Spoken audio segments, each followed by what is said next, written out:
유시민 작가 성향이 그냥 혼자 산사에 들어가서 혼자 있을 사람이 못 돼요. 절대로 침묵을 지키고 있을 사람이 못 되는 것 같습니다. 그것은 네. 이철이의 정치쇼. 오늘은 특별한 코너를 준비했습니다. 인물 탐구라는 코너를 한번 만들어봤는데요.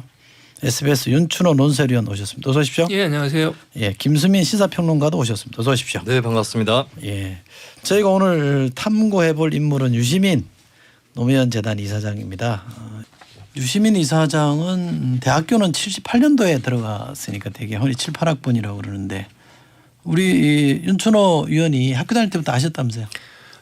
그분은 저를 모르고요. 저는 이제 그분을 아는 사이였는데 그분이 이제 학생운동을 하다 이제 구속됐었잖아요. 네. 그래서 84년도에 학교에 복학을 했습니다. 그래서 네. 복학생 협의회라고 하는 단체의 대표를 맡았었고 저는 이제 그때 84년도에 신입생이었기 때문에 학생회관 같은 데서 이렇게 이렇게 마주칠 기회가 있었죠. 그다음에 이제 많이 알려진 것처럼 이른바 서울대 프락치 사건이라고 보통은 이름이 명명되긴 하던 그 사건과 관련돼서 이제 또 구속이 되고 그래서 그때 이제 얼굴을 멀리서 이제 바라본 적이 있었던 정도의 관계입니다. 이분은 참 글을 잘 쓰는 걸로 저는 기억을 합니다. 항소유서도 대단한 글이었고 거꾸로 읽는 세계사 뭐 이런 거 읽으면 참 글 잘 쓴다 이런 느낌을 확 주는 분 중에 하나인데 우리 김수민 평론가에게 유시민이라는 정치인 작가는 어떻게 기억돼요? 일단 제 또래 세대 예를 들어서 90년대 후반 2000년대 초반 학번의 대학생들 입장에서는 처음 입학할 때의 추천 도서의 저자로 많이 기억이 되죠. 어떤 책을 주셨나요? 방금 말씀하셨던 거꾸로 네. 읽는 세계사라든지 뭐 내 머리로 이해하는 역사 이야기라든지 여러 뭐 역사에 관한 책들도 있고 또 경제학 카페 뭐 이런 책도 있었거든요. 그리고 그때 마침 이제 공중파에서 토론회 진행을 하고 있었기 때문에 당시에 이제 뭐 홍세화, 진중권, 유시민 뭐 이런 지식인들과 함께 거론이 되던 그런 저희 세대 입장에서는 좀 그 당시는 교사에 가까운 그런 지식인이었죠. 우리 김수민 평론가가 제가 들어보니까 목소리가 참 좋네요. 그러게요. 저렇게 묵직하네요. 고맙습니다. 또 부르면 안 될 것 같아요. 자리가 위태로워질 것 같은데. 예. 그분이 정치 비평도 했잖아요. 본인은 정치 비평이라는 표현을 좀 썼는데 네. 흔히 우리는 정치 평론이라고 합니다만 평론계라도 선배잖아요. 그렇게 한참 볼 수 선배인데. 있고 또 평론가형 정치인이기도 한 것이죠. 네, 평론을 하다가 정치로 넘어가신 분들이 꽤 계시고 지금 이철희 선생님도 계시지만 예, 그 앞장서서 좀 그 길을 연 사례라고 또 볼 수 있겠죠. 네. 정치 그만두고 나시고서도 요즘 알렐레오라는 유튜브를 네. 하고 있는데 거기 출연할 때마다 이렇게 화제가 되고 또 어떤 경우는 논란이 되고 본인도 참 쉽지 않을 건데 그죠? 저는 멘탈이 쉽지 않을 것 같아요. 그러게요. 정말 그 알릴레오 같은 경우는 구독자 수가 한창일 엄청나죠? 때는 뭐 100만 명이 넘었다고 그럽니다. 그러니까 보통 이른바 지상파 방송에서도 100만 시청자, 100만 청취자 확보한다고 하는 게 굉장히 어려운 일이잖아요. 그만큼 유시민 평론가, 유시민 작가의 말을 듣고 싶어하는 사람들이 많이 있고 또 듣고 싶어하는 사람들에게 듣고 싶은 말을 들려줄 줄 아는 그런 재주가 있는 것 같아요. 그것도 분명히 어떤 논리를 세워서 아까 이제 김수민 평론가 말씀하신 것처럼 교사 같다고 하는 표현을 했잖아요. 그런 것처럼 진보 진영 어떤 같은 정치적 이해관계, 정치적 입장을 취하고 있는 사람들한테는 유시민의 말을 들으면 명확하게 논리가 서는 그러한 역할을 유시민 작가가 하고 있는 것 같아요. 비평가나 평론가로서 본받을 만한 거 없어요?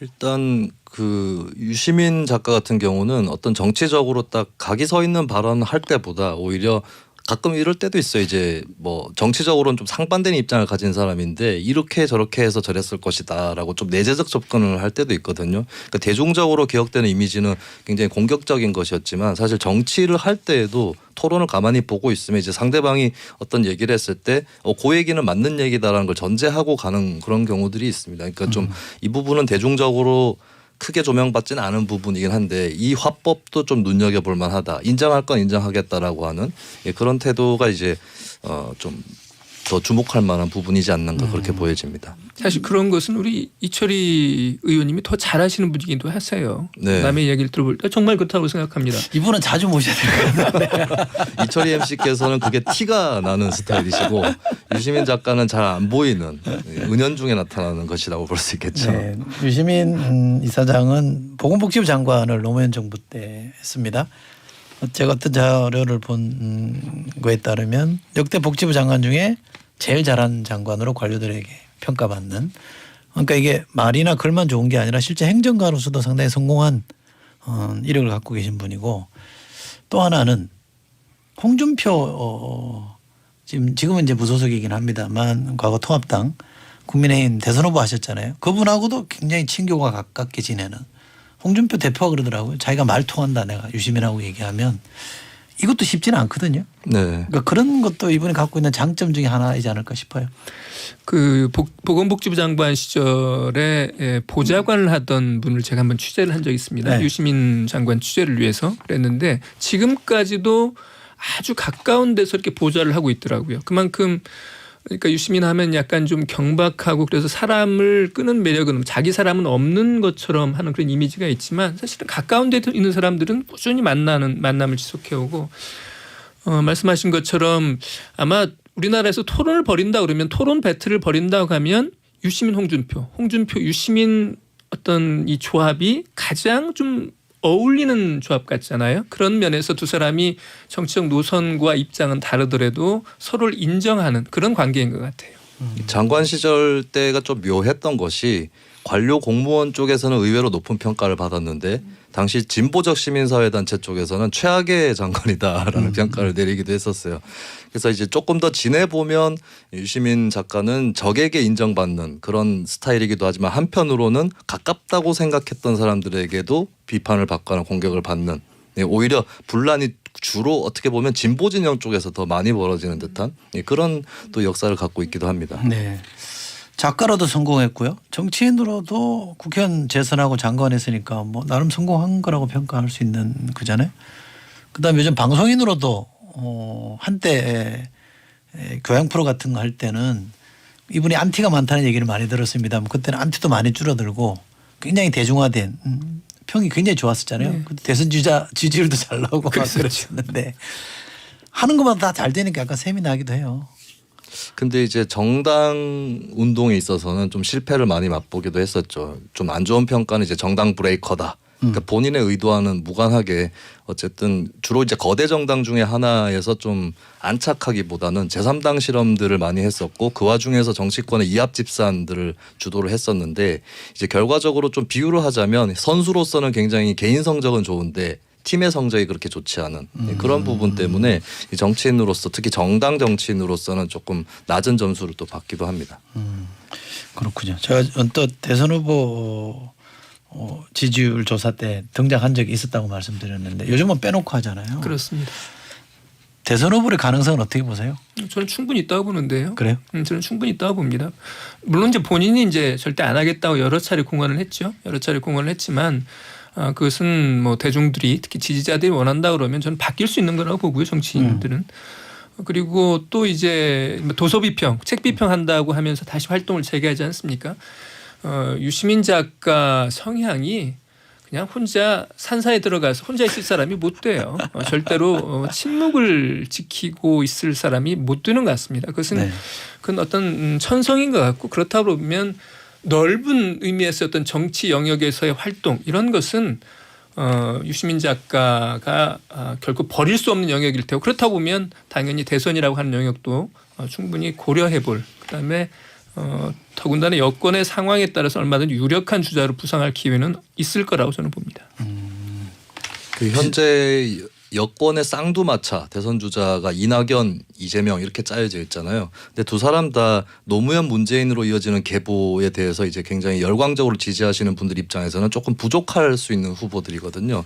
그렇다면은 유시민 작가도 그 빈틈을 노려서 빅3 이렇게 또 진입은 충분히 해볼 수 있는 그런 포지션이 아닌가 싶고 다만 이제 좀 리스크가 올라가 있는 것은 만약에 이제 전략적으로 최근에 뭐 정치에 대해서는 침묵한다거나 이랬다면 조금 리스크는 덜 할 수 있었는데 일단 정면으로 뛰어들었기 때문에 이 부분을 어떻게 처리할 것인지 어떻게 소화할 것인지 이 부분이 좀 남아 있다고 보여집니다.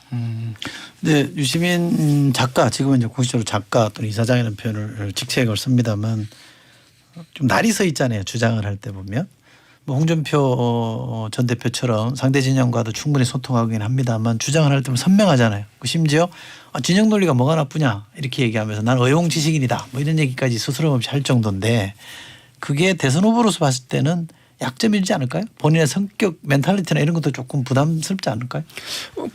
말씀드린 것처럼 본인은 나오고 싶지 않을 겁니다. 본인은 나오고 싶지 않을 거고 또 본인이 어떠한 장점과 단점을 가지고 있는데도 잘 알고 있을 것 같고 그런 점에서 말씀하신 부분들이 자기의 약점이다. 자기가 대선 주자로 나섰을 때 자기가 공격받을 수 있는 포인트다라고 하는 걸 본인이 잘 알고 있기 때문에 어떤 그런 자리를 사양하기도 하고 거절하기도 할 텐데 거듭 말씀드리지만 본인의 뜻이라기보다는 지지자, 대중, 진영의 요청에 의해서 대선 전에 나올 가능성이 있다 이렇게 보는 거죠. 이른바 차출론이네, 그죠? 그렇습니다.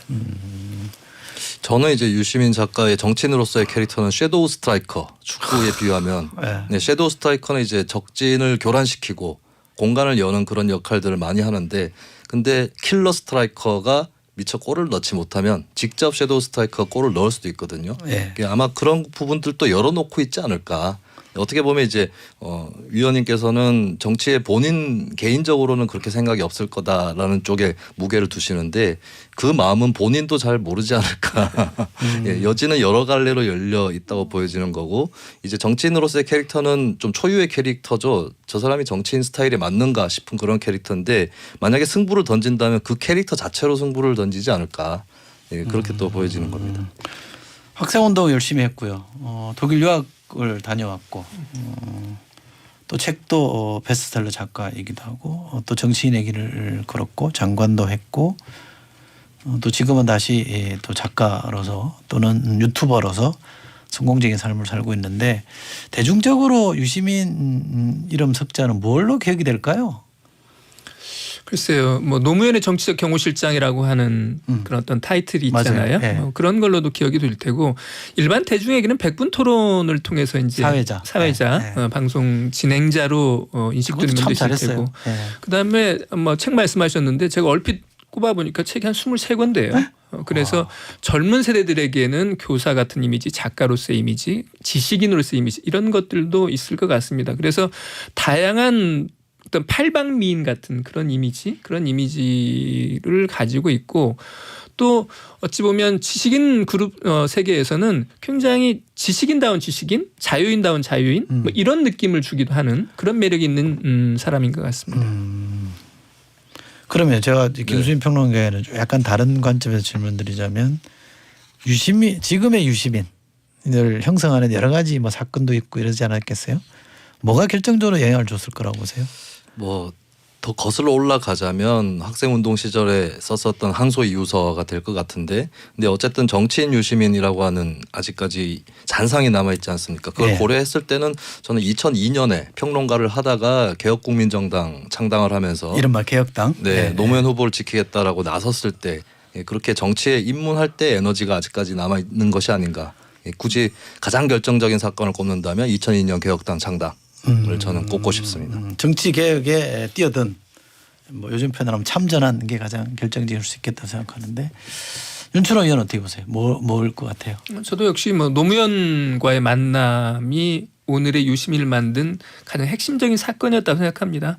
두 사람의 인연은 이제 88년도에 13대 국회 시작하면서 이해찬 의원 보좌관 시절에 같은 노동위원회에 있었던 당시 노무현 의원을 만났고 그때 그 사람에게 반했고 그 뒤에 이제 어떤 정치적 곤경에 처했을 때 나라도 구해야겠다, 나라도 도와줘야겠다 해서 이제 2002년도에 하던 일을 접고 이제 참전하게 된 거잖아요. 그런데 그 뒤에 어쨌든 유시민의 삶을 관통한 하나의 단어가 있다 보면 노무현이라고 하는 인물이었던 것 같아요.